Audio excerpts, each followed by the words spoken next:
Autre titre de l'actualité, c'est aussi cette dernière déclaration de l'Union européenne au sujet de la nomination de Bruno Tshibala au poste de Premier ministre. D'après l'UE, il y a eu violation de l'accord de la Saint-Sylvestre, un point de vue que ne partage cependant pas la majorité présidentielle qui crie à nouveau à l'ingérence. Constantin Tamou.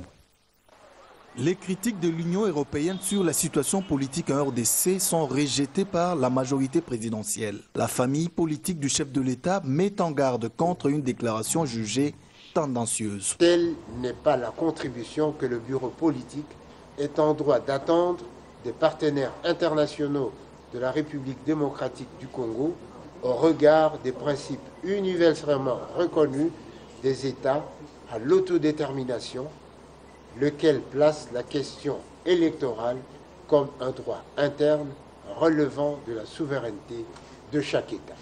La position de l'Union européenne face à la désignation de Bruno Tshibala comme Premier ministre ne passe pas la majorité. La plateforme présidentielle invite ses partenaires extérieurs au respect du choix qui relève de la souveraineté d'une nation indépendante. Je crois qu'il vient d'une famille politique.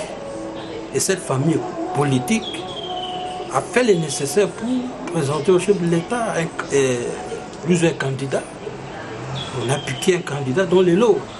Il s'appelle aujourd'hui Bruno Tshibala, qui dissipé va former son équipe gouvernementale. Je ne vois pas d'inconvénient là-dessus.